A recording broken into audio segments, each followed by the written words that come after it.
রাহমাতুল্লাহি ওয়া বারাকাতুহু। সবাই সালামের উত্তর দেন নাই মনে হয়। মাইক একটা চলে না একটু উঠাই দেন। এই অপারেটর দেখো ভালো করে। আসসালামু আলাইকুম ওয়া রাহমাতুল্লাহি ওয়া বারাকাতুহু। এখনো রমজান মাস আসবে, আসলে হয়তো ওই সময় গলা শুকনো থাকবে, একটু কষ্টেও থাকবে, তাই না বলে? এই জন্য তার আগে সবাই যে কয়দিন আছে ভালো মন্দ খেয়ে একটু শক্তিশালী হয়ে যাবো ইনশাআল্লাহ, কি বলেন, তাই না? মাহে রমজান মাস আসতেছে, এটা আমাদের জন্য অনেক সৌভাগ্য। আমার দাদা বলতেন যে ইচ্ছে করলেই যে রমজান মাস, মাহে রমজান মাস পাওয়া যায়, এটা ঠিক না। পাওয়া যায় বলে গত মাহে রমজানে যারা রোজা রাখছিল আজকে অনেকেই আমাদেরকে ছেড়ে চলে গেছে, যাই নাই? আচ্ছা বলেন, আমরা এখানে যারা আছি সবাইকে আত্মীয় স্বজন আমরা যারা রোজা রাখছিলাম এই পর্যন্ত কি আছে আমাদের সাথে? অনেকেই চলে যায় না। এই জন্য আমরা চেষ্টা করব যারা চলে গেছে, আল্লাহ তাআলা জানে যে তারা কি আমল করে গেছে। এখন আমরা চেষ্টা করব যে কয়জন বেঁচে আছি জান্নাতে যাওয়ার জন্য যতটুকু আমল করা দরকার অতটুকু আমল করে যেন কবরে যেতে পারি, ঠিক কিনা বলেন? সবাই রাজি আছেন তো ইনশাআল্লাহ? এই বিষয়ে কথা হবে আজকে। আলহামদুলিল্লাহ আলহামদুলিল্লাহ ওয়াহদা ওয়াসসালাতু ওয়াসসালামু আলা মান লা নাবিয়্যা বা'দা। أما بعد فأعوذ بالله من الشيطان الرجيم. بسم الله الرحمن الرحيم. آمنوا كما آمن الناس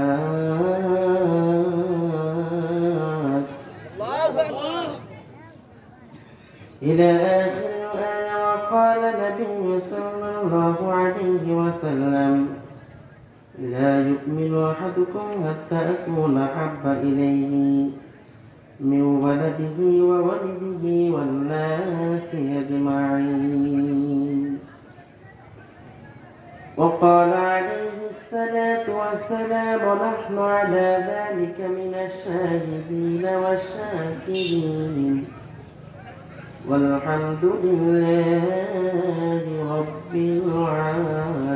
العالمين.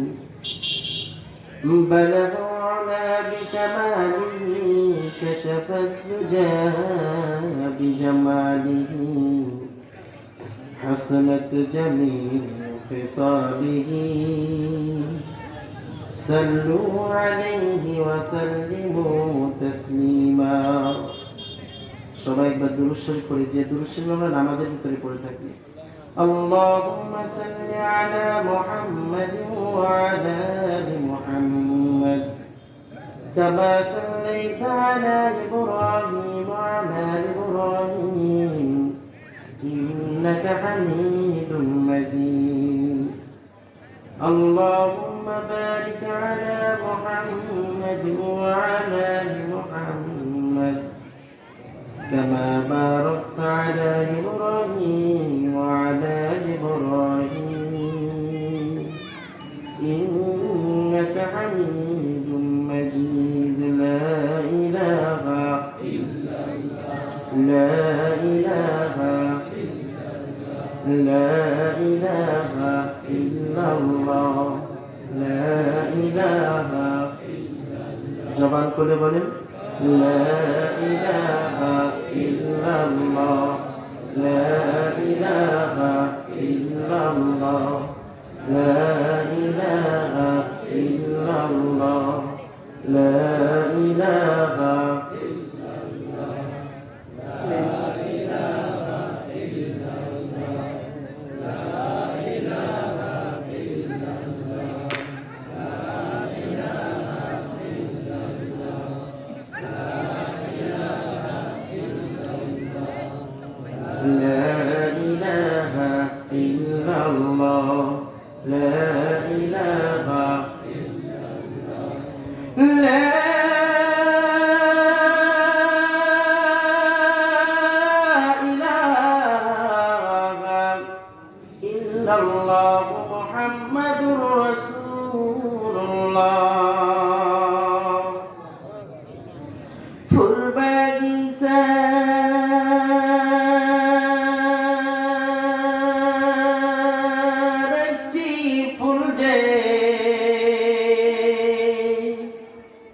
अरबाब गिराम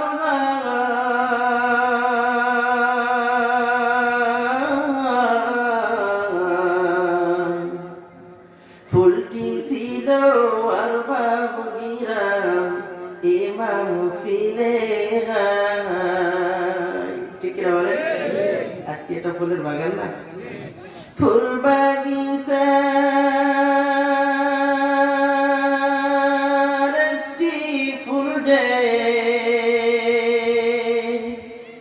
अरबाब गिरामे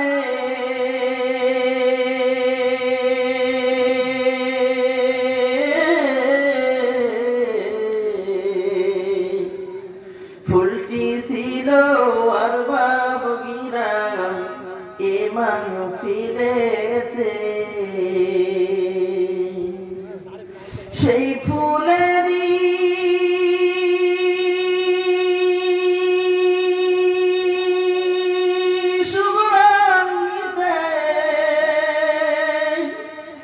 দাওয়াত দিলাম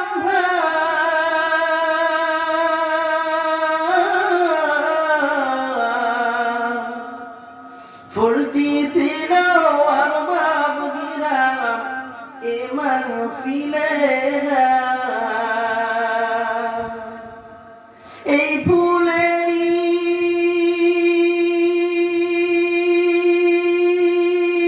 সুগন্ধ নিয়ে ধন্য কত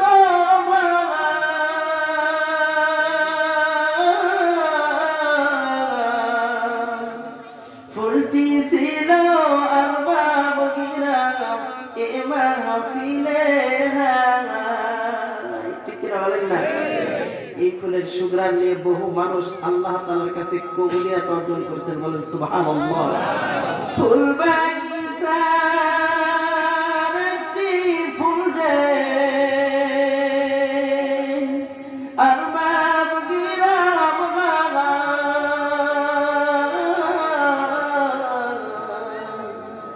ফুলটি ছিল अरबाब गिराम ইমাম ফিলে সেই ফুলেরই সুগন্ধ নিতে দাওয়াত সকল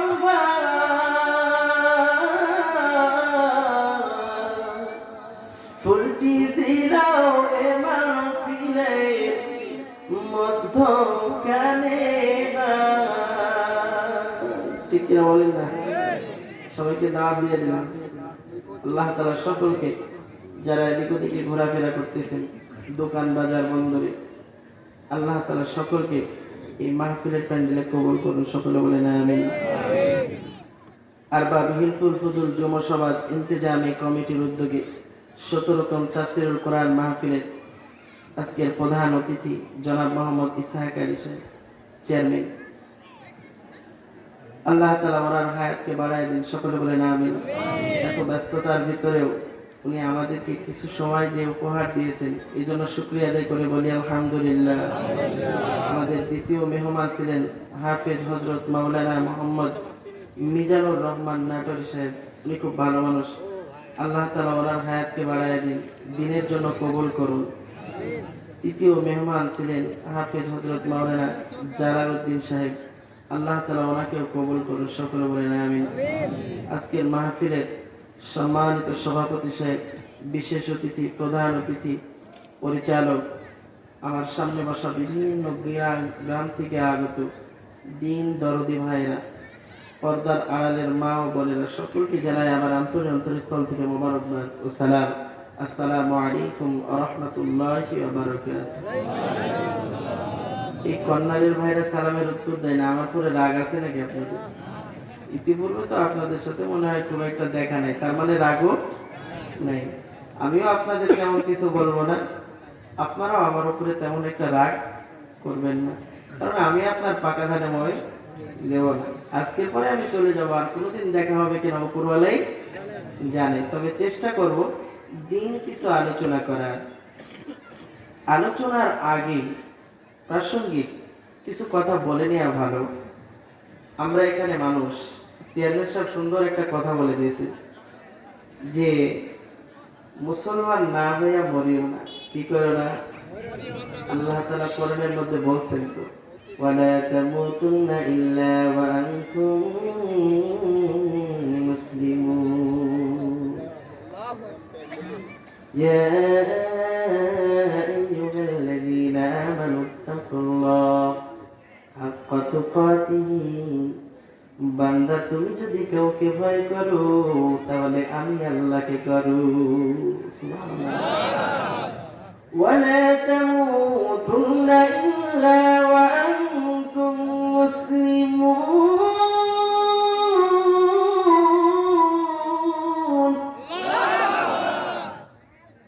খবরদার খবরদার, মুসলমান না হইয়া কবরে আসিও না। ইমানদার আবার কি কবর নেবে? বলতেছেন হ্যাঁ ইমানদার, হ্যাঁ ইমানদারগণ। আচ্ছা আপনারা বলেন, ইমানদাররা আবার কি মুসলমান হবে? আচ্ছা এটা আমার মূল আলোচনা না, আমি বললাম আর কি। তবে আমাদের তো উচিত কি না বলেন? এখন মানুষ বিভিন্ন প্রকার মানুষ। আমার আল্লাহ তাআলা বলতেছেন ইল্লা আসহাবাল ইয়ামিন কুল্লু নাফসিন বিমা কাসাবাত রাহিনা। আমি প্রত্যেকের হিসাব নেব। কার কথা বলেন? আমি প্রত্যেকের হিসাব নেব। অপর আয়াতে আল্লাহ তাআলা বলতেছেন ইল্লা আসহাবাল ইয়ামিন। অপর আয়াতে আল্লাহ তাআলা বলতেছেন আমি কিছু মানুষকে বিনা হিসাবে জান্নাত দেব। সুবহানাল্লাহ। আরো জোরে বলেন সুবহানাল্লাহ। জান্নাতের কথা শুনে রাগ হইল নাকি পিছনে যাইবে? আমি আমার মুরব্বির কথার উপরে কিছু কথা বলতেছি যে দেখেন আজকে কোরআন হাদিসের জ্ঞান আমাদের নাই, অথবা যদি থাকেও একটার সাথে আরেকটা তাআল্লুক করে ফেলি, সম্পর্ক করে ফেলি, বুঝতে পারে না। এক আয়াতে আল্লাহ তাআলা বললেন যে আমি প্রত্যেকের হিসাব নেব। দ্বিতীয় আয়াতে আল্লাহ তাআলা বলতেছেন আমি কিছু মানুষকে বিনা হিসাবে জান্নাত দেব। আচ্ছা কথার ভিতরে একটু গড়পড় হয়ে গেল না? কথা বুঝেন নাই? কথার ভিতরে একটু বেশ কম হলো না? আল্লাহ তাআলা এমনটা করলো কেন? ও দোস্ত, এইবার যদি আপনি এই কথা বুঝতে চান তাহলে আপনার আলেমের শরণাপন্ন হতে হবে। ঠিক কি না?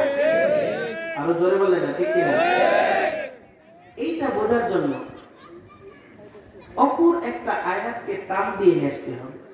ওয়ালাকাদ জারা'না লিজাহান্নামা কাসীরাম মিনাল জিন্নি ওয়াল ইনস। আল্লাহ তাআলা বলেন যে আমি অধিকাংশ জিন এবং মানুষকে আগুনে পোড়াবো, জাহান্নামে দেব। তারা কারা হবে? তারা কথা বলেন না কেন? তারা কারা? আল্লাহ তাআলা বলেন আমি কান দিয়েছিলাম, তারা কান দিয়েছিলাম ভালো কিছু শোনার জন্য, কিন্তু সারা জীবন তারা গান শুনছে ইয়ারফোন দিয়ে। কি দিয়ে? ইয়ারফোন কানের ভিতরে লাগাইয়া 24টা ঘন্টা শুধু গানের ভিতরেই ব্যস্ত ছিল। কিসের ভিতরে? গানের ভিতরে ব্যস্ত ছিল। দ্বিতীয় কথা হলো আল্লাহ তাআলা বলেন আমি বান্দা তোমারে চোখ দিয়েছি। কি দিয়েছি? চক্ষু দিয়েছি। চক্ষু কিসের জন্য দিয়েছি? বান্দা তুমি আমার কোরআনটারে দেখে দেখে সুন্দর করে তেলাওয়াত করবে। বলেন সুবহানাল্লাহ। তোমার আব্বা আম্মার দিকে নেক নজরে তাকাবা, কবুল হজের সওয়াব হবে। তুমি আমার সাহাবায়ে কেরামের ইতিহাসগুলো দেখবা, তুমি আমার খাব্বাবের ইতিহাসগুলো দেখবা, তুমি আমার বেলালের ইতিহাসগুলো দেখবা, তুমি উসমানের ইতিহাসগুলো দেখবা, তুমি আবু বকরের ইতিহাসগুলো দেখবা, তুমি ওমরের ইতিহাসগুলো দেখবা। এদের ইতিহাসগুলো দেখে কান্না পায়, একটা ইতিহাস নাই। যদি আমাদের বলো ঠিক না? কিন্তু তুমি সেটা না দেখা 24টা ঘন্টা তুমি ফোনের উপরে তাকায় রইছো, টিভির সামনে রইছো, উপন্যাসের বইগুলো পড়তেছো, বেগানা নারীর দিকে তাকাইতেছো, চক্ষুগুলো শেষ। 3 নম্বরে বান্দা আমি তোমারে মেধা দিছি। কি দিছি? 1 নম্বর কি দিছে? কান। 2 নম্বরে চোখ। 3 নম্বরে আল্লাহ তাআলা মেধা দিয়েছেন, কলব দিয়েছেন অন্তর বোঝার জন্য। কিন্তু আমি আর আপনি আল্লাহ তাআলা যেটা বোঝানোর কথা বলছেন ওটা কিন্তু আমি আর আপনি বুঝতে চাই না। আমি আর আপনি মোটেই ওটা বুঝতে চাই না। আমি শুধু বুঝতে চাই পরের জমি কিভাবে হজম করব, কিভাবে অন্যের ক্ষতি করা যায়, কিভাবে অন্যের ফসলটা চুরি করা যায়, কিভাবে অন্যের বিবিরে কেড়ে নিয়ে আসা যায়, কিভাবে টাকা সম্পদের মালিক হওয়া যায়, কিভাবে অন্যের হ্যাস্ত করা যায়, কিভাবে অন্যকে অপমান করা যায়, কিভাবে অন্যের সাথে আরেকজনের গন্ডগোল বাঁধানো যায়। 24টা ঘন্টা শুধু এই আমলের ভিতরেই আমরা থাকি। কথা বলেন, রাগ করলেন আমার উপরে? এই তিনটা জিনিস যথাযথ স্থানে যদি ব্যবহার হয়, আমার আল্লাহ তাআলা বলেন তোমাকে বিনা হিসাবে জান্নাত দেব। সুবহানাল্লাহ, এদের কোনো হিসাব না হবে না। কিন্তু যারা এই তিনটা জিনিসকে যথাযথ স্থানে ব্যবহার করে নাই, তাদের জন্য রয়েছে চরম শাস্তি। তাদের জন্য কি রয়েছে বলেন? এই মোবাইল, আমি বারবার বলি, এই মোবাইল একটা আমাদের জন্য মহামারী, একটা ক্ষতির কারণ। আমাদের যুবক ছেলেদের, আজকে যুব সমাজ কিন্তু ধ্বংস হয়ে গেছে। জোরে আওয়াজ দিয়ে বলেন না, ঠিক কিনা? কিন্তু মোবাইল কিন্তু খুবই প্রয়োজনীয় জিনিস, কিন্তু আমরা সেই প্রয়োজনীয় জিনিসটি কিন্তু প্রয়োজনের মতো ব্যবহার করি না। করি বলেন? এই জন্য মোবাইলে কি পরিমাণ ক্ষতি বলবো কি? মোবাইল তুমি নিয়েছো কেড়ে নিদ্রা সুখের স্বাদ। রাতের বেলায় যুবকরা ঘুমায়? জোরে আওয়াজ দিয়ে বলেন না, ঘুমায়? মোবাইল তুমি নিয়েছো কেড়ে নিদ্রা সুখের স্বাদ, মোবাইল তুমি বসেছো পেতে টাকা দুটা বারফা। আওয়াজ না দিলে বদল বলবো না। মোবাইল তুমি নিয়েছো কেড়ে নিদ্রা সুখের স্বাদ, মোবাইল তুমি বসেছো পেতে টাকা দুটা বারফা। মোবাইল তুমি মায়ের বকা বাবার তিরস্কার, মোবাইল তুমি পকেট খালি রবা আবিষ্কার। মোবাইল তুমি যুবক ছেলের শব্দ হারের ক্ষয়। জোরে আওয়াজ দিয়ে বলেন না, ঠিক কিনা? মোবাইল তুমি যুবক ছেলের শব্দ হারের ক্ষয়, মোবাইল তুমি আনছো ডেকে চরিত্র তেলায়। যুবকদের চরিত্রগুলো নষ্ট হয়েছে এই যত এই ফোনের ভিতরে আকাম কুকাম দেখতে দেখতে মাথাটা নষ্ট হয়ে গেছে। 16 বছরের ছেলে বাবারে যাইয়া ডাক দিয়া বলে বিয়ে না দিলে কিন্তু তোমার ঘরে থাকতে দেবো না। হাসি দেখছো নি? এই যে ধারালো অস্ত্র দিয়ে তোমাদেরকে হত্যা করে ফেলবো, নইলে একটা বড় ফোন কিনে দাও, নইলে বিবাহ দিয়ে দাও। বলে কিনা? আপনাদের এলাকায় মনে হয় বলে না, আমাদের এলাকায় আছে। মোবাইল তুমি নারীর ভূষণ লজ্জা নিয়েছো কেড়ে, মোবাইল তোমার জন্যই এক ধর্ষণ গেছে বেড়ে। ভাইরা আমার উপরে রাগ করতেছো না, কথা বলে না তো। মোবাইল তুমি নারীর ভূষণ লজ্জা নিয়েছো কেড়ে, মোবাইল তোমার জন্যই আজ ধর্ষণ গেছে বেড়ে, ঠিক না? মোবাইল তুমি নিয়েছো কেড়ে চোখের জ্যোতি, মোবাইল তুমি উপকার নয় বেশি দিয়েছো ক্ষতি। চোখের জ্যোতিগুলো শেষ, যুবক ছেলের গাল মুখ ভেঙে একদম চলে গেছে। বাপ্পা ডাক্তারের কাছে নিয়ে যায়, ডাক্তার সাহেব বলতেছে 17 রকম ওষুধ দেওয়ার দরকার, দিয়েছে ভিটামিন দেওয়ার পরও যখন কাজ হয় না, ডাক্তার সাহেব ডাক দিয়া বলতেছে বাবারে তোমার কোনো ওষুধে কাজ হবে না, এই ওষুধটার নাম হলো অ্যান্ড্রয়েড। আপনার ছেলের কাছ থেকে যদি অসুখ দূর করতে চান, তাহলে এই মহামারী এই ওষুধটা আপনার ছেলের শরীর থেকে সরাইয়া দেন, দেখেন আপনার ছেলের অসুখ কথা ভালো লাগে। এই জন্য তিনটা জিনিস, কয়টা জিনিস? তিনটা জিনিস যদি তুমি যথাযথ স্থানে ব্যবহার করো, আমার আল্লাহ তাআলা বলেন ইল্লা আসহাবাল ইয়ামিন,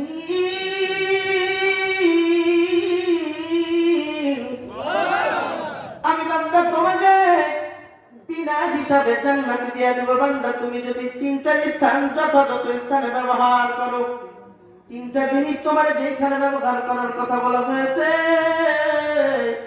তুমি যদি ওই তিনটা জিনিস ওই স্থানে ব্যবহার করো, তাহলে বান্দা তোমার কোনো হিসাব লওয়া হবে না। আমি আল্লাহ ভুল বলি নাই। আর তুমি যদি তিনটা স্থান ওই তিনটা জিনিস যদি যথাযথ স্থানে ব্যবহার না করো, তাহলে বান্দা তোমাকে হিসাব দিয়ে দিতে হবে আমার সামনে, ঠিক কিনা? বাবা সন্তানরে 1000 টাকা দেয়া বলে বাবা যা আজকে বাজারে যাইবি, বাজার করে আসবি। মাগরিবের সময় যখন বাজার শেষ করে আসে, বাবা ডাক দিয়া বলে সন্তান রে আজকে কি বাজার করছো বলনি, কি বাজার করছো? বাবা ডাক দিয়া কয় সন্তান ডাক দিয়া কয় বাবা 2 কেজি আলু নিয়েছি, 3 কেজি পটল নিয়েছি, এই নিয়েছি সেই নিয়েছি, 850 টাকা বিল হইছে। বাবাই ডাক দিয়া কয় কি ভাবে হইছে বলনি? সন্তান হিসাবটা পরিপূর্ণ দেওয়ার পরে 150 টাকা বাঁচলে 200 টাকা বাঁচলে বাবার হাতে তুলিয়া দেয়। ও দোস্ত, আমার আল্লাহ তাআলা বলতেছেন, ও বান্দা, তুমিও যদি দুনিয়ার ভিতরে যেইভাবে বাজার করবা, তোমার জিন্দেগিটা যেইভাবে যাপন করবা, বান্দা তোমার হিসাব কিন্তু আমারে দিতে হবে। কিন্তু যেই সন্তানটা সৎ হয়, বাবার কাছে বিশ্বাসযোগ্য হয়, ওই সন্তানের বাবা হিসাব নাই না, শুধু একটা কথা বলে, ও সন্তান বলো বলো আজকে কয় টাকার বাজার করছো? সন্তান ডাক দিয়ে আমারে, বাবা গো আজকে 700 টাকার বাজার করছি। 1000 টাকার নোট দিয়েছে, 300 টাকা বাবার হাতে তুলে দিয়েছে। বাবা কিন্তু প্রশ্ন করে না। কেন প্রশ্ন করে না? যারা এই সন্তান তো বিশ্বাসী সন্তান। সুবহানাল্লাহ। করে না? করে না? সন্তান ভালো হলে বাবা তেমন একটা প্রশ্ন করে না। আমার আল্লাহ তাআলা বলেন, বান্দারে তুমিও যদি এই তিনটা জিনিস যথাযথ স্থানে ব্যবহার করো, আমি বান্দা তোমার কোনো প্রশ্ন করব না, তোমাকে বান্দা সরাসরি তুমি জান্নাতি হয়ে যাইবা। আর জোরে বল না সুবহানাল্লাহ। আমি কিন্তু এখনো ওয়াজে যাই নাই, আমি এখনো ওয়াজে সূচনা হচ্ছে আর কি। এই জন্য বলতেছেন যে মানুষ হইলেই, যে মানুষের জন্ম নিলেই যে মানুষ হয়ে যায়, এটা কি সঠিক? কথা বলেন, এটা কি সঠিক? এমপির ঘরে জন্ম নিলে কি সন্তান এমপি হয়? মাস্টারের ঘরে সন্তান জন্ম নিলে কি সন্তান মাস্টার হয়? চেয়ারম্যান সাহেবের ঘরে সন্তান জন্ম নিলে কি চেয়ারম্যান হয়? ডিসি সাহেবের ঘরে সন্তান জন্ম নিলে কি ডিসি হয়? না না, এগুলো যদি সঠিক না হয়, বান্দারে তুমিও মুসলমানের ঘরে জন্ম নিয়ে তুমিও মুসলমান হইবা না। তুমি যদি এই তিনটা স্থানে যথাযথ স্থানে ব্যবহার না করো, তুমি যদি আমার আল্লাহর কথা না শোনো, ও দোস্ত তুমি মুসলমান হইয়া তোমার ভিতরে কিন্তু খ্রিস্টানদের কালচার ঢুকে গেছে গো। বান্দারে দেখো দেখো, আজকে কিন্তু খ্রিস্টান মুসলমানের কিছু কথাগুলোরে তারা নিয়ে নিয়েছে, তাদের ভিতরে বিশ্বাসী অর্জন করছে তারা, কিন্তু তাদের কোনো আমল কবুল হবে না। কিন্তু আমরা মুসলমানের সন্তান, হিন্দু খ্রিস্টানের বহু কালচার আমার আপনার ভিতরে দেখা যায়। ওই যে পহেলা বৈশাখ গুলো আসে, মুসলমানের কন্যা সন্তান আর ছেলে সন্তান ছাড়া ওই হিন্দুদের ওই পূজা বলা যাবে না। রাগ করলেন আমার উপর? কি লজ্জা বেহায়া না? ও দোস্ত তুমি জবাব দিয়া দাও, সামনে যতগুলো মানুষ আছো আজকে আমার সামনে জবাব দাও, আমার মুসলমানের সন্তানরা হিন্দুদের ধর্মে কেন যাইবে? হিন্দুদের ওই পূজার ভিতরে কেন যাইবে? ওই মেলার ভিতরে কেন যাইবে? কোনদিন কি তোমার ঈদের দিনে আমার ঈদের দিনে কোনো হিন্দু একটা ভাই আমার মসজিদে জুমার দিনে আসছে কও না? কথা বুঝেন না? আমার আসছে কোনদিন? ওই কুরবানির সময় লক্ষ কোটি টাকার মালিক হিন্দু ভাই তোমার কোন কুরবানির সময় কি একটা কুরবানি দিয়েছিলেন? দিছে কোনদিন? তোমার ঈদকে কোনদিন হিন্দু ভাই তোমার অনুষ্ঠানে ঈদের দিন তোমার সাথে কোনদিন ঈদের নামাজ পড়ছেনি? তবে ঈদের নামাজ যদি না পড়ে, তবে কুরবানির নামাজ যদি না পড়ে, তবে কুরবানি যদি না দেয়, তোমার জুমার দিনেও যদি না আসে, তাহলে হিন্দু খ্রিস্টানের কালচারগুলো তোমার ভিতরে কেমনে ঢুকিল? আবার তুমি আশা করতেছো আমি নাকি জান্নাতি? মুসলমানের ঘরে জন্ম নিয়েছে, আল্লাহর রাসূল তো বলেছেন, মান ক্বালা লা ইলাহা ইল্লাল্লাহ দাখালাল জান্নাহ মুখলিসান, যে একবার অন্তর থেকে বিশ্বাস করে কালেমা পড়েছে সে তো জান্নাতে যাইবে। আমি আরেকটা কথা বলে যাই, যদি তরকারির ভিতরে আমি লবণ দেই নাই, লবণের আশা করাটা একটা বোকামি ছাড়া আর কিছুই না। বিবিরে বললাম, বিবিরে আজকে তরকারির ভিতরে মরিচ দিবা না, কিন্তু খাওয়ার সময় ডাকলা কয়, বিবি আজকে মরিচের ঝাল নেই, তরকারির ভিতরে কিভাবে রান্না করলি? বিবি ডাকতে কয়, স্বামী আমার তুমি তো আমারে বলছো আর যেন তরকারির ভিতরে মরিচ দিবা না, এবার তুমি তরকারির ভিতরে মরিচের ঝালের আশা কেমনে করলা? ও দোস্ত আমি তোমাকে বলতে চাই, বিবিকে বলা যেমন একটা বোকামি হয়ে গেছে। আমি আর আপনি চুরি করলাম, ডাকাতি করলাম, রাজধানী করলাম, সুদ খাইলাম, ঘুষ খাইলাম, চুরি করলাম, মিথ্যা কথা বললাম, জেলার ভিতরে লিপ্ত হইলাম, দাড়ি রাখলাম না, টুপি মাথায় দিলাম গেলাম না, নবীর সুন্নত তরিকায় চললাম না, মসজিদে গেলাম না, রোজা রাখলাম না, হজ করলাম না, যাকাত দিলাম না, ও কোনোদিন জুমার নামাজেও যায় না, ঈদগাহেও যায় না, মুরব্বিদেরকে সম্মান করে না, মা বাবার সাথে সৎ আচরণ করে না, মুরব্বিদের দেখলে সালাম দেয় না, ছোটদেরকে স্নেহ করে না। তুমি যদি কিছুই তোমার ভিতরে না পাওয়া যায়, তোমার ভিতরে আল্লাহর বিধান নাই, তোমার ভিতরে নবীর সুন্নত নাই, ও বান্দা তুমি বলো এগুলা তোমার ভিতরে না থাকার পরে তুমি যদি জান্নাতের আশা করো, তাহলে মরিচের যেমন তো মরিচ দেয় নেই তরকারির ভিতরে ঝালের আশা করাটা বোকামি, তেমনি দোস্ত শুনিয়ে দাও, তেমনি ভাবে জান্নাতের আশা করাটাও বোকামি। রাগ করলে না মানে এমন হচ্ছে না তো, হুজুরকে কেমনে নিয়ে আসলাম আমার জান্নাতের বাইরে বার করতেছে, এমনটা মনে করতেছেন না তো? না দোস্ত, সামনে আরো আছে। আজকে হিলফুল ফুজুল যুবকদের একটা সমাজ, রাসূল সাল্লাল্লাহু আলাইহি সাল্লাম এই সংগঠনের নামকরণ করেছিলেন আমার রাসূল। সুবহানাল্লাহ বলেন। যখন দেখলেন দুনিয়ার ভিতরে অত্যাচার অনাচার, যখন তাকে দেখলেন অসহায় মানুষের পাশে দাঁড়ানোর কেউ নাই, আমার রাসূল ডাক দেয়া কয়, যুব সমাজে ডাক দেয়া কয়, আসনি আসনি এই মানুষগুলোর পাশে একটু দাঁড়ানো দরকার। এই জন্য অভাব অনটন গুলো যাতে দূর করা যায়, অসহায় মানুষগুলো যাতে একটু শান্তি পায়, যাতে ওদের উপরে কোনো বিচার না হয়, এই জন্য আমার রাসূল হিলফুল ফুজুল একটা সংগঠন তৈরি করলেন। সুবহানাল্লাহ। তবে যুবকদেরকে আমি বলতে চাই, ভালো করে শুনিয়ে নাও, এই যারা হিলফুল ফুজুলের ভিতরে ঢুকছো, আমার নবীকে যদি আঁকড়ে ধরতে চাও, আমার নবীর ভিতরে দুইটা গুণ, চারটা গুণ ছিল, দুইটা গুণ বর্ণনা করব। আমি এখনো ওয়াজে যাই নাই, কিন্তু ওয়াজে যাবো, ঢুকবো, এই দুইটা কথা বলে ওয়াজের ভিতরে ঢুকবো। এইবার আমার নবীর ভিতরে চারটা গুণ ছিল, যখন আমার নবী নবুয়ত প্রাপ্ত হয়, আমার নবীর ভিতরে চারটা গুণ। আমার নবী ডাক দেখো, ও খাদিজা জামিলুনি, ইয়া খাদিজা ইন্নী কাশিতু আলা নাফসি, ও খাদিজা আমার ভয় হয় না জানি কোন দানবের প্রভাব আমি মুহাম্মদের উপরে পড়ে গেছে। খাদিজা ডাক দেয়া কয়, স্বামী আমার, শিওরে বসিয়া মাথার পাশে বসিয়া মাথার উপরে হাত লাগায়া স্বামীকে সান্ত্বনা দিয়ে বলতেছে, স্বামী আমার, আপনার ভিতরে চারটা গুণ আমি দেখছি, এই চারটা গুণ যার ভিতরে পাওয়া যায় সে কোনোদিন ধ্বংস হইতে পারে না। আর বলুন না সুবহানাল্লাহ। এই চারটা গুণের ভিতরে দুইটা গুণ আমি বর্ণনা করব, দোস্ত শুনিয়ে নাও। এই চারটা গুণের ভিতরে দুইটা গুণ হইল, এক নম্বর গুণ হইল নবীকে ডাক দেয়া কয়, ও নবী আপনি কেমনে ধ্বংস হইবেন, আপনি তো অসহায় মানুষের পাশে দাঁড়ায় রয়েছেন। সুবহানাল্লাহ। অসহায় মানুষের পাশে আপনি দাঁড়াইছেন, অসহায় মানুষের মাথার উপরে আপনি হাতটা রাখছেন। ও দোস্ত, আজকের সমাজে অভাব অনটন মানুষের সাথে বন্ধুত্ব কেউ করতে চায় না, দুর্বল মানুষের সাথে বন্ধুত্ব করতে চায় না, বন্ধু বান্ধবতা এমন একটা দুর্বল হলে বন্ধু হয় না, মুরব্বী হয়ে গেছে তার সাথে কেউ কথা বলতে চায় না, দুর্বল মানুষ বংশীয় ব্যাপারটা তার দুর্বল, এই জন্য তার সাথে কথা বলতে চায় না, ঠিক কিনা? ও দোস্ত, আমার নবী তেমনটা করে না, আমার নবী তেমনটা করে নাই। আমার নবীটা কিয়া, আমার নবী দুর্বলদের মাথার উপরে হাত রাখিয়া পাশে দাঁড়াইছেন। সুবহানাল্লাহ। আর অসহায় মাসলুমের দোয়া আল্লাহ তাআলার কাছে কবুল হয়। একজন অসহায় মানুষ যখন আল্লাহর কাছে হাত তুলে, যখন আল্লাহর কাছে দোয়া চায়, সঙ্গে সঙ্গে আমার আল্লাহ তাআলা দোয়াটা কবুল করে নেন। সুবহানাল্লাহ। দুই নম্বর কোন হইল, আপনি ন্যায় প্রতিষ্ঠা করার জন্য জীবনটাকে ব্যয় করে দিয়েছেন নবী গো, আপনি জীবনটাকে ব্যয় করেছেন ন্যায় প্রতিষ্ঠা করার জন্য। ও দোস্ত, আজকে সমাজে কি ন্যায় পাওয়া যায়? অসহায় মানুষের বিচার সহজে পাওয়া যায় না। আমার নবী ন্যায় প্রতিষ্ঠা করার জন্য পুরো জীবনটাই ব্যয় করেছেন। আমার খাদিজাতুল কুবরা আম্মাজান ডাক দেয়া কয়, ও স্বামী,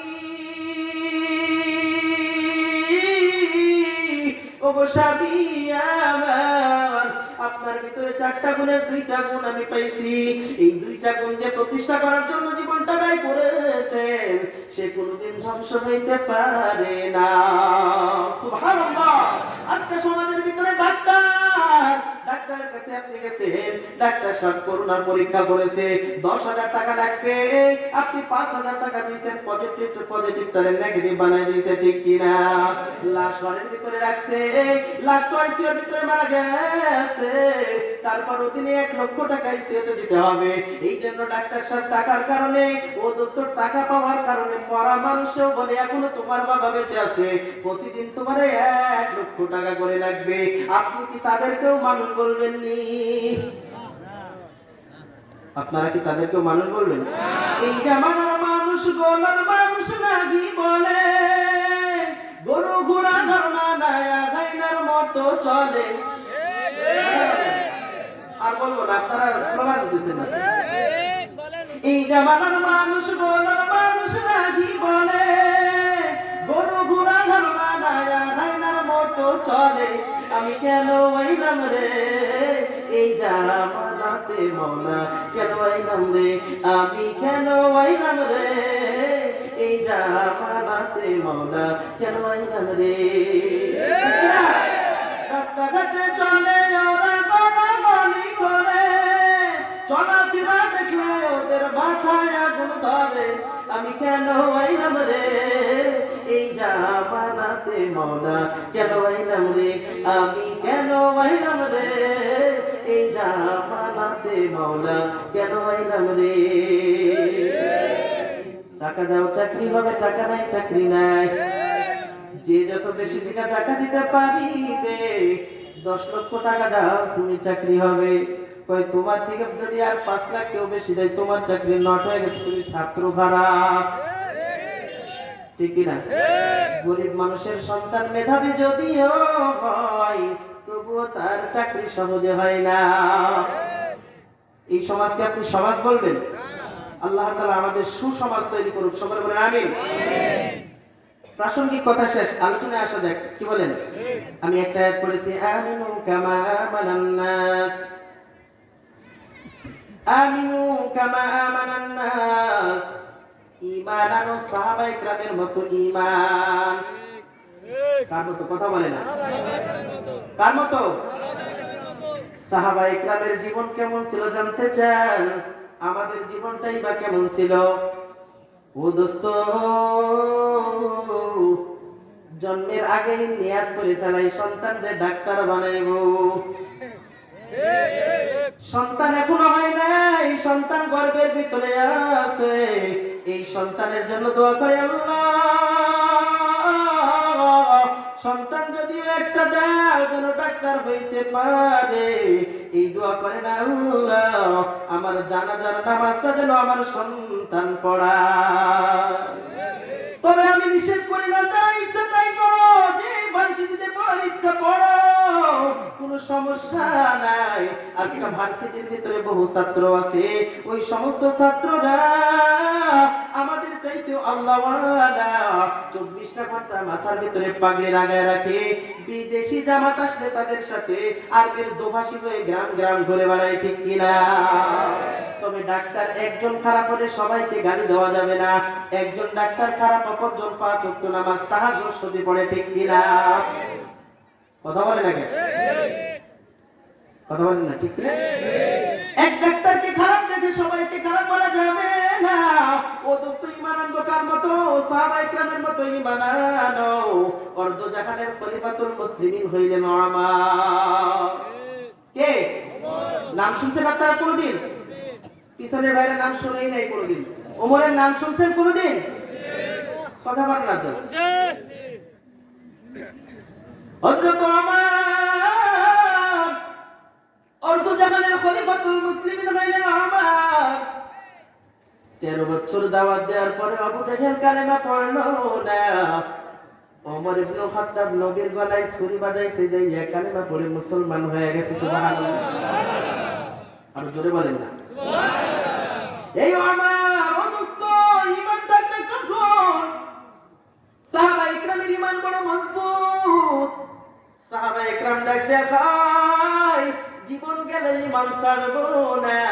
ও দোস্ত ছেলে সন্তানকে আগুনের ভিতরে ফালাইছে, ছেলে চলে যায়। ও দোস্ত আমি যদি ইমান ছেড়ে দিই তখনই কিন্তু জাহান্নামী হয়ে যাব, ঠিক কিনা? অর্ধজাহানের খলিফাতুল মুসলিমিন হইলেন ওমর। ওই ওমর অর্ধজাহানের খলিফা হওয়ার পর হযরত ওমর রাতের বেলায় ঘুমায় না, রাতের বেলায় চিন্তা করতেছে, আমি হইলাম অর্ধজাহানের খলিফাতুল মুসলিমিন, আমি ওমর যদি আমার রাজ্যের ভিতরে কোনো মানুষ সমস্যার ভিতরে থাকে তাহলে জবাব দিতে হবে আমি ওমরকে। আল্লাহু আকবার, কন্না আল্লাহু আকবার। দোস্ত আজকে পাড়া প্রতিবেশী কত মানুষ না খায় দিন কাটায়, কিন্তু পাশের বাড়িতে পড়ুয়া মাংস খাইলা কিন্তু তার খবর নিলা না, একদিন তোমাকে জবাব দিতে হবে মাওলার কাছে, ঠিক কিনা? হযরত ওমর চিন্তা করলেন আমার রাজ্যের মানুষ সমস্যার ভিতরে থাকবে, হইতে পারে না। আমি খলিফাতুল মুসলিমিন থাকা অবস্থায় যদি আমার রাজ্যের মানুষ সমস্যার ভিতরে থাকে জবাব দিতে হবে আমাকে। এই জন্য গভীর রজনীতে গোলাম আসলাম কিলে রওনা হয়ে গেলেন। গভীর রজনীতে মানুষের অবস্থা দেখার জন্য আমার রওনা। একদিন হঠাৎ করে গভীর রজনীতে তাকায়া দেখে একটা জঙ্গলার মাঝে একটা কি যেন আগুন জ্বলতেছে। ওমর তাকায়া খুব সুন্দর করে তাকায়া দেখলেন ওমর কি যেন তাকায়া দেখতেছে, কি যেন আগুন দিয়া রান্না করতেছে। হযরত ওমর কাছে যাইয়া আস্তে করে চক্ষুটা সুন্দর করে তাকায়া দেখে বুড়ি একটা মহিলা রান্না করতেছে, পাশের ভিতরে কয়েকজন সন্তান শুয়ে রয়েছে। ওমর তাকায়া দেখে ওই সন্তানরা উঠিয়া মাকে ডাক দেবার বাবা কান্না সুরে নরম সুরে ডাকিয়া মাকে ডাক দে বলে মাগো খানা হয়েছে নি? মা ডাক দেয়া কয় সন্তান এই যে চুলা জ্বালাইতেছি খাবার হইলেই তোমাদেরকে খাইতে দেব। ও দোস্ত ডাক দেয়া কয় সন্তানের মাথার উপরে হাতটা বোনায়া আবার সন্তানকে ঘুমায় দিয়েছে। এইবার ওমর ডাক দেয়া কয় ও বুড়িমা আপনি কেন সন্তানদেরকে খাইতে দিলেন না? ওমরকে ডাক দেয়া কয় যুবক, তখন বুড়িমা চিনি না অর্ধজাহানের খলিফা হইলেন ওমর। ডাক দেয়া কয় যুবক কিভাবে খাবার দিব বলো? এই যে দেখতেছো পাতিলটারে জ্বালাইতেছি, এই পাতিল ভিতরে গরম পানি আর পাথর দিয়া জ্বালাইতেছি, কোনো খাবার নাই বাড়িতে। আল্লাহু আকবার, আল্লাহু আকবার। ওমর ডাক দেয়া কয় ও বুড়িমা কেন পাথর জ্বালাইতেছেন? বুড়িমা ডাক দেয়া কয় ও যুবক আজকে 4-5টা দিন হয়ে গেল গো আমার সন্তানের মুখে একটু খাবার তুলে দিতে পারি নাই, সন্তানগুলো কাঁদে, সন্তানের মাথায় হাত বুলাইয়া ঘুমায় দিয়েছি। ওমর চিন্তা করলেন আমি অর্ধজাহানের খলিফাতুল মুসলিমিন থাকা অবস্থায় আমার রাজ্যের মানুষ না খেয়ে থাকবে, বইতে পারে না। বুড়িমা ডাক দেয়া কয় ও যুবক শুনিয়া লাও, আজকে ভালো করে শুনিয়া লাও, ওই যে অর্ধজাহানের খলিফাতুল মুসলিমিন হইলেন ওমর, ওই ওমর যদি আজকে আমার খবর নিত তাহলে এই সন্তানগুলো আমার না খেয়ে থাকতো না। ও হিলফুল ফুজলার যুবকেরা ভালো করে শুনিয়া লাও, ভালো করে শুনিয়া লাও। ওমর ডাক চিন্তা করলেন মাথার ভিতরে আগুন ধরে গেছে। বুড়িমা ডাক দেয়া কয় ও যুবক এই যদি আজকে ওমর ওই যে অর্ধজাহানের খলিফাতুল মুসলিমিন হইলেন ওমর, ওই ওমর যদি আজকে রাজ্যের খবর নিত সঠিকভাবে তাহলে আমার সন্তানরা না খেয়ে থাকতো না, কিন্তু সে তো খবর নেই নাই। আল্লাহু আকবার। ওমর চিন্তা করতেছে আল্লাহর কাছে আমি কি জবাব দেব? বুড়িমা ডাক দেয়া কয় যুবক শোনো, কাল হাসরের ময়দানে আমি আল্লাহর কাছে নালিশ করব কেন ওমর আমার খবর নেই না। সন্তানরা চোখের পানি ফেলে ঘুমের ভিতরে ঘুম আসে কি ক্ষুধার কারণে মানুষের ঘুম আসে না? ও যুবক তুমি কেমনে ঘুমাও? তোমার পাশের বাড়িতে মানুষ খাই নাই, তুমি না খায় ঘুমাইতেছো, তুমি তো মাংস দিয়া খাইয়া ঘুমাইলা। ও দোস্ত শুনিয়া লাও, কাল আমাকে আর আপনাকে কিন্তু হাসরের ময়দানে জবাব দেওয়া লাগবে, তোমার পাশের বাড়িওয়ালা খাই নাই। ও দোস্ত ক্ষুধার তো মানুষের কিন্তু ঘুম ভালোভাবে হয় না, ঠিক কিনা? ওই সন্তানরা ছটপট ছটপট ছটফট করে। বুড়িমাকে ডাক দেয়া কয়, ও বুড়িমা একটু অপেক্ষা করেন, আমি আসতেছি। যুবক ওই যে এবার তার খাদেম আসলামকে নিয়ে রওনা হয়ে গেলেন। বাইতুল মালের ভিতরে যাইয়া ডাক দেয়া কয়, গোলাম আসলাম ওই বস্তাটাই আমি ওমরের মাথায় উঠাইয়া দাও। এইবার আসলাম ডাক দেয়া কয়, ও আমিরুল মুমিনিন, আপনি হইলেন অর্থজাহানের খলিফাতুল মুসলিমিন, আপনার মাথায় আমি কেমনে আটার বস্তা তুলিয়া দিব? এইবার গোলাম আসলামকে ডাক দেয়া কয়, ও গোলাম আসলাম শুনিয়ে নাও, কাল হাসরের ময়দানে যেহেতু জবাব দিতে হবে আমাকে, তোমারই তো জবাব দেওয়া লাগবে না। জবাব যেহেতু আমি দিব, তাহলে আটার বস্তাটা আমি ওমরের মাথায় তুলিয়া দাও। সুবহানাল্লাহ। ওমর ডাক দেয়া কয়, ও গোলাম আসলাম কথা বাড়ায়ো না, আমার আটার বস্তা মাথায় উঠাইয়া দাও। গোলাম আসলাম ডাক দেয়া কয়, আমিরুল মুমিনিন, আপনি তো অর্ধজাহানের খলিফাতুল মুসলিমিন, যার ব্যাপারে নবী বলছেন, লাউ কানা বাদি নাবিয়্যান লাকানা উমর, আমার পরে যদি কোনো নবী আসতো সে হইল ওমর। আমি আপনার মাথার উপরে কেমনে আটার বস্তাটা উঠাইয়া দেব? এইবার মাথার উপরে আটার বস্তা উঠাইয়া আসলামকে কয়, চুপ থাকো, কাল হাসরের ময়দানে জবাব দিতে হবে আমাকে, অতএব আটার বস্তা আমার মাথার উপরে উঠাইয়া দাও। আল্লাহু আকবার কর, আল্লাহু আকবার, আল্লাহু আকবার। অর্ধজাহানের খলিফাতুল মুসলিমিন মাথার উপরে ওঠা এটা শুধু তো এত সহজ ব্যাপার নয়। আজকে একজন মেম্বার হইলেও কিন্তু আটার বস্তা মাথায় নিবে না, নিবেনি কথা কন না। অর্ধজাহানের খলিফাতুল মুসলিমিন আটার বস্তা মাথায় লইয়া বুড়িমার কাছে যাইয়া ওই বুড়িমার কাছে বসিয়া বুড়িমাকে বললেন, বুড়িমা একটু সাইড হয়ে যাও, পর্দার আড়াল হয়ে যাও। এইবার নিজে অর্ধজাহানের খলিফাতুল মুসলিমিন আটাটা খামির করিয়া রুটি বানাইয়া ডাক দেয়া কয়, বুড়িমা এই যে রুটি করলেন আপনার সন্তানদেরকে খাওয়াইয়া দেন, আর এই রুটি আটা শেষ হওয়ার আগে আমি আপনার খবর নিব। সুবহানাল্লাহ। এই রুটি শেষ হওয়ার আগে মুহূর্তে আমি আপনার খবর নিব। সন্তানগুলা চোখের পানি লইয়া সন্তানগুলা আনন্দের সাথে রুটিগুলা খাইতেছে। আল্লাহু আকবার। বুড়িমা ডাক দেয়া কয়, যুবক মাথার উপরে হাত দেয়া কয়, ও যুবক শুনিয়া দাও, তোমার মতো মানুষ যদি অর্ধজাহানের খলিফা হইতো তাহলে রাজ্যের মানুষ না খেয়ে থাকতো না। সুবহানাল্লাহ। আর জোরে বলেন না সুবহানাল্লাহ। অর্ধজাহানের খলিফাতুল মুসলিমিন ওমরকে তখনো চিনে নাই। ওমর ওখান থেকে বিদায় হইছে।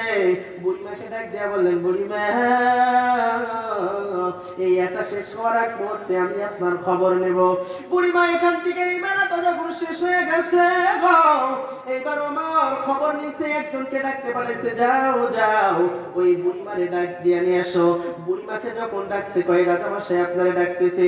বুড়িমা থর করে কাঁপে আর চিন্তা করলেন, আমি ওই দিন বলেছিলাম অর্ধজাহানের খলিফাতুল মুসলিমিনের বিরুদ্ধে আল্লাহর কাছে নালিশ করব, এই খবর যদি চলে যায় আমার গর্দান থাকবে না। জোরে আওয়াজ দিয়ে বলেন না ঠিক না?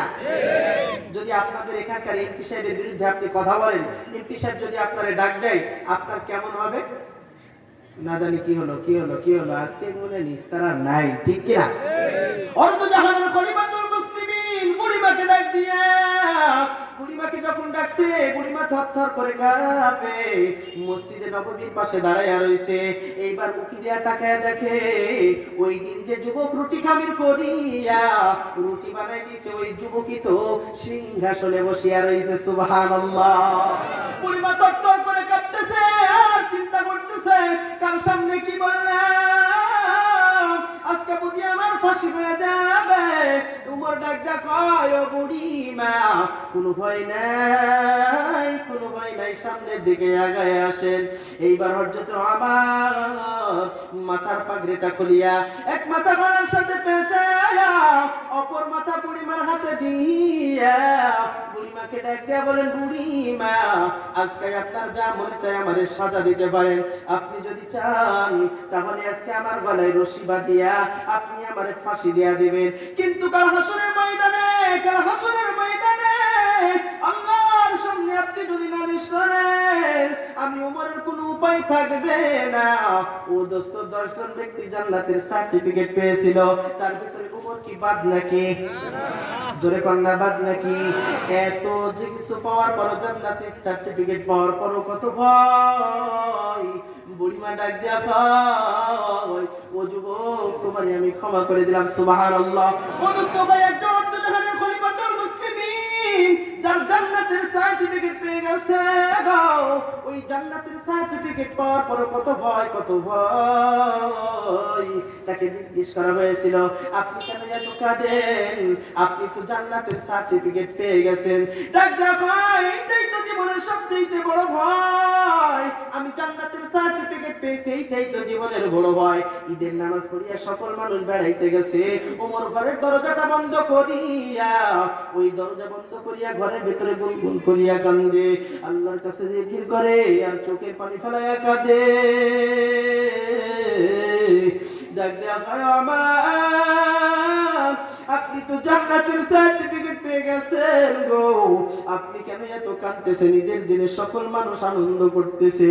ওমর ডাক দেয়া কয় যে আল্লাহ আমার জান্নাতের সার্টিফিকেট দিয়েছেন, ওই আল্লাহ না জানি কোনো আমলের উপরে না খুশি হইয়া, কোনো আমলের উপরে রাগান্বিত হইয়া আমার ওই জান্নাতের সার্টিফিকেটটা ক্যান্সেল করে দিতে পারে। আল্লাহু আকবার। জান্নাতের সার্টিফিকেট পাওয়ার পরও এত ভয়, আমি আর আপনি কোন সার্টিফিকেট পাইলাম যে আমাদের ভিতরে কোনো ভয় নাই? কথা কর না কেন? মুয়াজ্জিন সাহেব ডাক দেয় না, আল্লাহু আকবার, আল্লাহু আকবার। মুয়াজ্জিন সাহেব ডাক দেয় কয়, আল্লাহ সবচেয়ে বড়, আল্লাহ সবচেয়ে বড়। হাইয়া আলাস সালাম,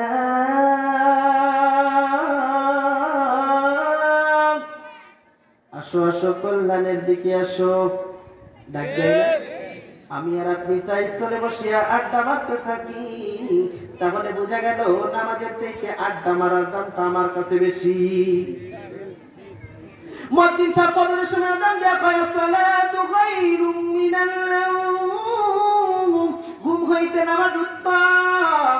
ও দোস্ত, আমি আর আপনি ল্যাপটপ টানিয়া কানের উপরে দিয়া ঘুমের যত সমস্যা না হয় এই জন্য কানটা আস্তে করে বন্ধ করে ঘুমায় রইছি, ঠিক কিনা? ও দোস্ত, তার মানে বোঝা যায় আমার আর আপনার কাছে নামাজের চাইতে ঘুম হইল উত্তম, ঠিক কিনা? তাহলে আমি আর আপনি কেমন মুসলমান হইলাম? কিন্তু আল্লাহ তাআলা বলতেছেন, আমিনু কামা আমানান নাস, সাহাবায়ে কেরামের মতো ঈমান আনো, ঠিক কিনা? সকলে একটু জিকির করি, লা ইলাহা ইল্লাল্লাহ, জবান করে লা ইলাহা ইল্লাল্লাহ,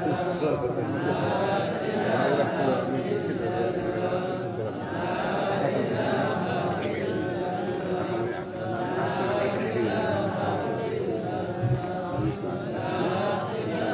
ইল্লাল্লাহ। জবান করে লা ইলাহা ইল্লাল্লাহ, লা ইলাহা ইল্লাল্লাহ, লা ইলাহা ইল্লাল্লাহ, লা ইলাহা ইল্লাল্লাহ। পুরুষ মানুষের গলার জোর হবে ভয়ঙ্কর, আপনাদের গলার জোর নেই কেন? এই জিকির বন্ধ করেন, একটু পরে জিকির করি। এক বাড়িতে সাপ ঢুকছে, কি ঢুকছে? বাড়ির ঘরের ভিতরে সাপ ঢুকছে। বউ ডাক দেয়া কয়, তাড়াতাড়ি ঘুম থেকে উঠো, ওই যে ঘরের ভিতরে সাপ ঢুকছে। ঘুমের চোখে কয়, একটা পুরুষ মানুষ ডাক দাও। হ্যাঁ, কথা বল না, কি মানুষ? বউ ডাক দেয়া কয়, তুমি কি পুরুষ না? কয়, ও তোর দাও একটা লাঠি দাও। তাহলে ও যে পুরুষ না মহিলাটা ভুলে গেছে। আমি আর আপনি কি ভুলে গেছি নাকি? হ্যাঁ, কথা বল না, ভুলে গেছেন নাকি? জবান খুলে বলেন, লা ইলাহা ইল্লাল্লাহ, আরো জোরে, লা ইলাহা ইল্লাল্লাহ, লা ইলাহা ইল্লাল্লাহ, লা ইলাহা ইল্লাল্লাহ, লা ইলাহা ইল্লাল্লাহ, লা ইলাহা ইল্লাল্লাহ, লা ইলাহা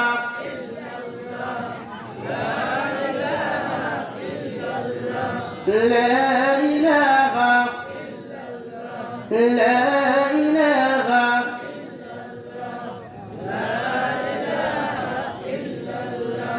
لا إله إلا الله لا إله إلا الله لا إله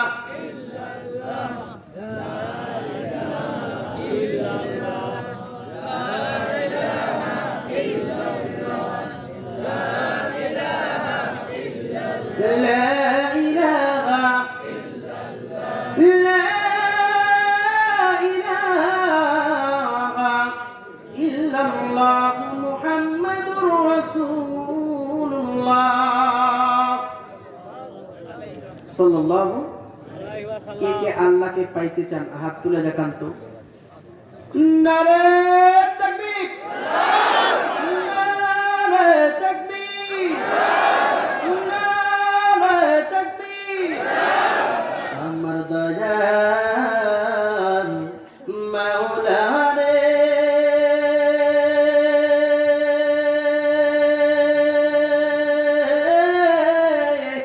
আমার মায়ার মাবুদ রে কোথায় গেলে পাইব তোমার ঠিকানা আল্লাহ ঠিকানা খুঁজবো কিনা আর কথা বল না তো আমার দয়াল মাওলা রে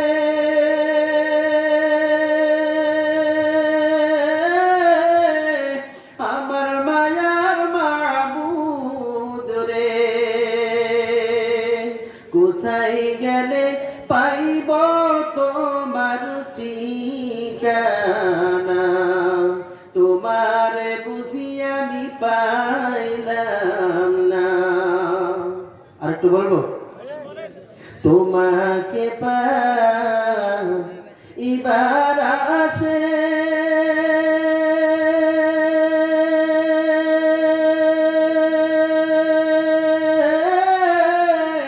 ঘুরিয়া আমি দেশ বিদেশে ঠিক না তোমাকে পাইবার আসে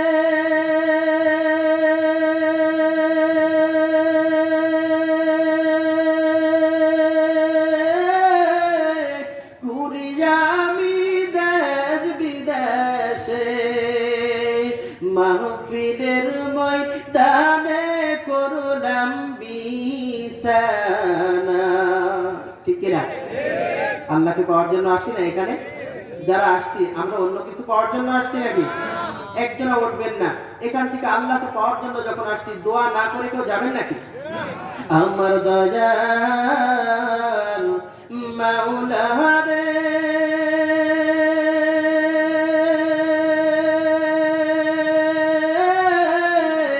আমার মায়ার মাবুদ রে কোথায় গেলে পাইব তোমার ঠিকানা তোমার বুঝি আমি পাইলাম না আমার সাথে বলেন তোমাকে পাইবার আসে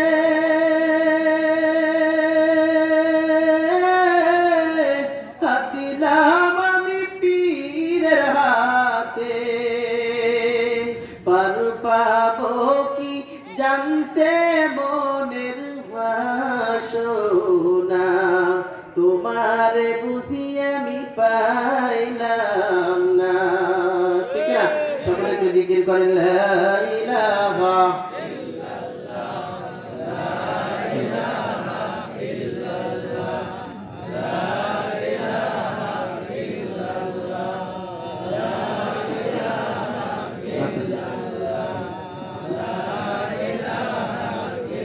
لا إله إلا الله لا إله إلا الله জবান খুলে বলেন লা ইলাহা ইল্লাল্লাহ লা ইলাহা ইল্লাল্লাহ লা ইলাহা ইল্লাল্লাহ লা ইলাহা ইল্লাল্লাহ لا إله لا إله إلا الله لا إله إلا الله لا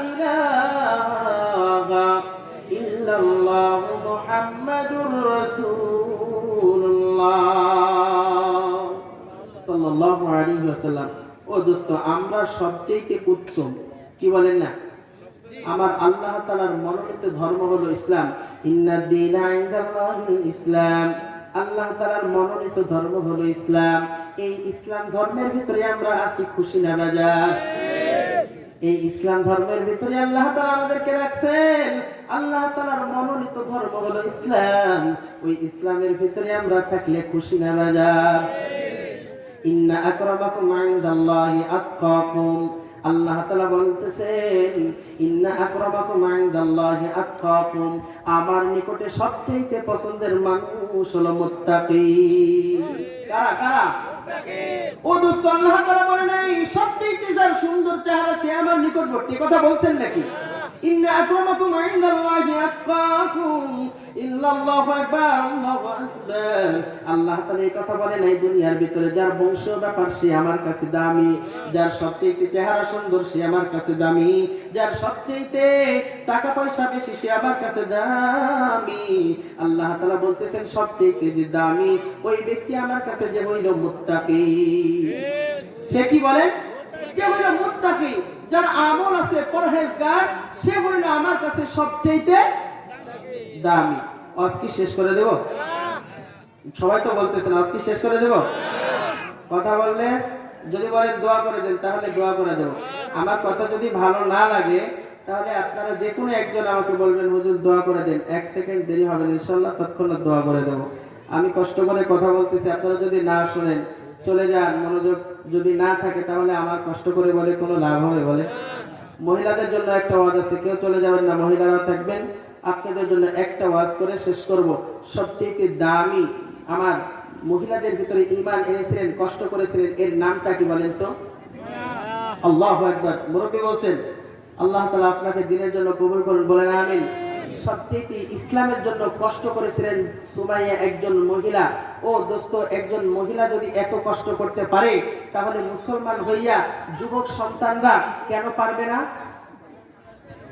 আজকে আমাদের সমাজের ভিতরে 2-1 লক্ষ টাকা দিয়ে ঈমান বেচা কিনা হয় কিনা কথা বল না তো এক কাপ চায়ে ভোট বিক্রয় হয় এক কাপ চায়ে কি বিক্রয় হয় এক কাপ চায়ে সন্ধ্যাবেলায় এসে যদি এক কাপ কেউ চা দেয় ও বেচারার প্রশংসা করিয়া বলে এই সমস্ত ভোট তো তোমারই তুমি তো পাস করে যাবা কেউ রাতে এসার সময় আসার পরে কেউ এক কাপ দুধ চা দিয়েছে কই ও ভোট তো সব তোমার এসার পর আরেকজন আসার পর কেউ একটা বিস্কিট আর চা দিয়েছে কই তোমার ছাড়া তো কথাই নাই কি নাই তুমি তো পাস করবেই ও দোস্ত আমার আর আপনার বর্তমান যে সময় এক কাপ চায়ে কি ঈমান বিক্রয় হয়ে যাইতেছে নাকি কথা বলেন না বুঝেন না তো বর্তমান সময় এরকম হয়ে গেছে আমাদের কানে খবর আসছে বহুত জায়গায় টাকার জন্য ঈমানকে বিক্রয় করে ফেলাইছে আমি আর আপনি কি এমনটা করব বলেন ও দোস্ত ইসলামের জন্য কত কষ্ট করেছে আমি আর আপনি তেমন কোনো কষ্ট করি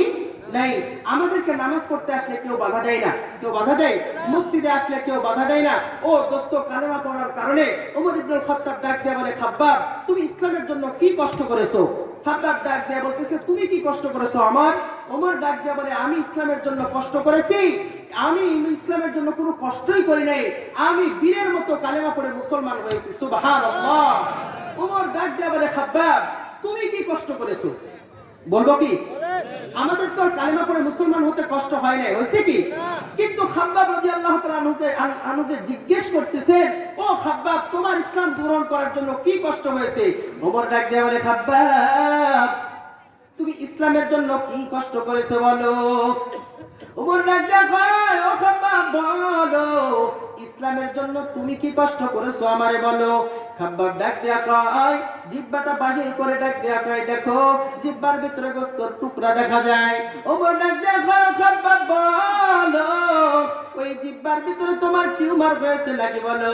খাব্বাব ডাক দেয়া কয় না না আমার জিন্দেগিতেও কোনোদিন টিউমার হয় নাই। কয় তাহলে তোমার জিহ্বার ভিতরে তো গোশতের টুকরা হইলো কেমনে?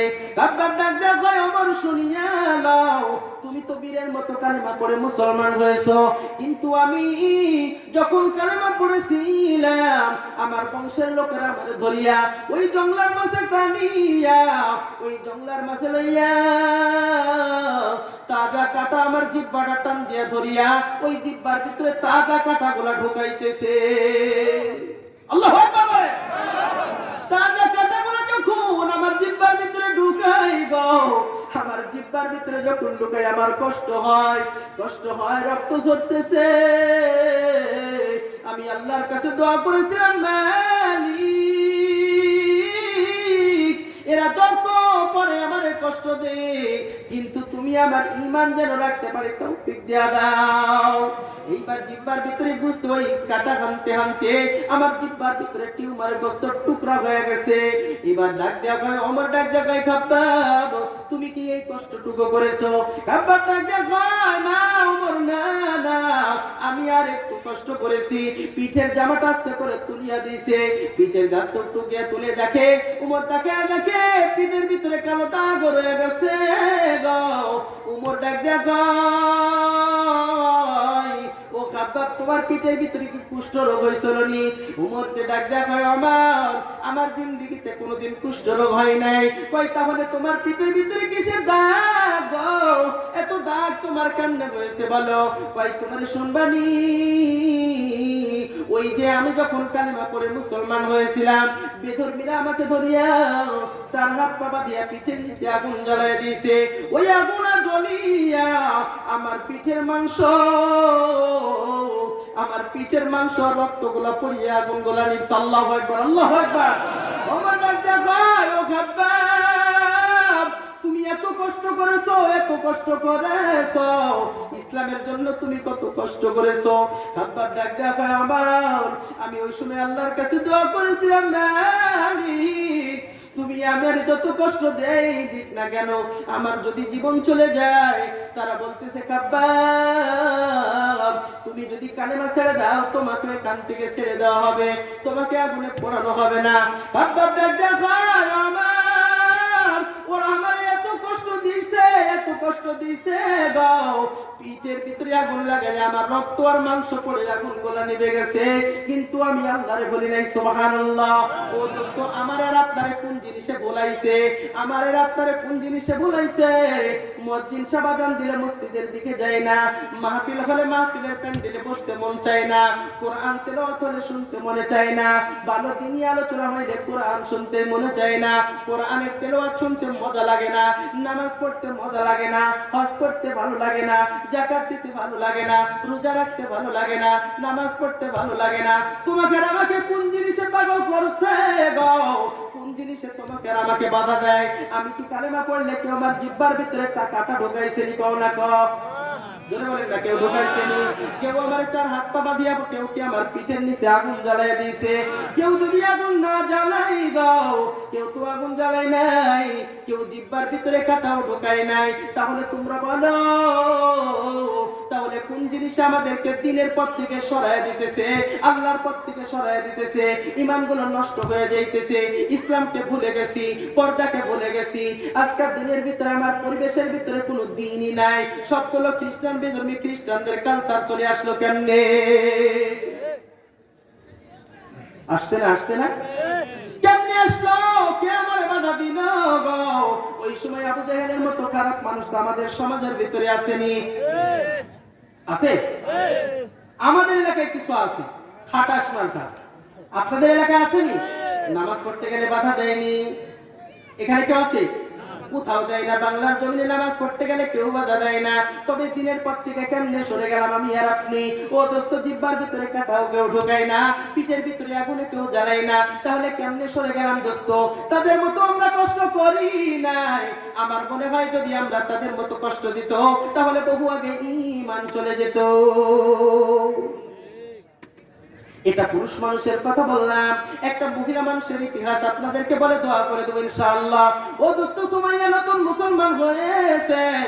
পুরুষ মানুষের চাইতে মহিলার ধৈর্য বেশি না কম, কিন্তু কঠোর হইতে পারে, মহিলার ঈমান বড় মজবুত করে রাখছে।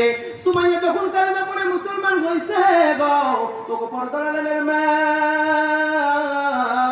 ভালো করে শুনিয়া লাও। সুমাইয়া যখন নতুন কালেমা পড়ে মুসলমান হয়েছে, মুসলমানের মানুষের ভিতরে দাওয়াত দিয়ে বেড়াইতেছে। আল্লাহু আকবার, আল্লাহু আকবার। সুমাইয়ার এই কথা শুনিয়া আবু জেহেলের কাছে নালিশ করলো, ওগো আবু জেহেল, তুমি জানো সুমাইয়া নামক একজন মহিলা কালেমা পড়ে মুসলমান হইয়া এই বাড়িতে বাড়িতে কালেমার দাওয়াত দিতেছে। যেইভাবে দাওয়াত দিতেছে, এইভাবে যদি দাওয়াত চলে গো, তাহলে সমস্ত মানুষ মুসলমান হয়ে যাবে। আল্লাহু আকবার, আল্লাহু আকবার, আল্লাহু আকবার। সমস্ত মানুষ মুসলমান হয়ে যাবে। সুমাইয়া একজন মহিলা মানুষ, সে কালেমার দাওয়াত দিয়ে বেড়াইতেছে। আল্লাহু আকবার। সেবার আবু জেহেল ডাক দেখো, ওই সুমাইয়াকে ধরে আনো গো, সুমাইয়ার শাস্তির ব্যবস্থা করা হবে। সুমাইয়াকে টান দিয়ে যখন নিজের ওই ঘরের ভিতরে বাইরে বার করছে, এখানে সুমাইয়ার বিচার হবে। কেন সে কালেমা পড়ে মুসলমান হইল, মানুষের দাওয়াত দিতেছে। আল্লাহু আকবার, আল্লাহু আকবার। সুমাইয়াকে ডাক দেখো, ও সুমাইয়া, তুমি যদি কালেমা পড়ে এখনো না ছাড়ো গো, তাহলে তোমার বিচার হবে, কঠিন বিচার হবে, তোমাকে হত্যা করা হবে।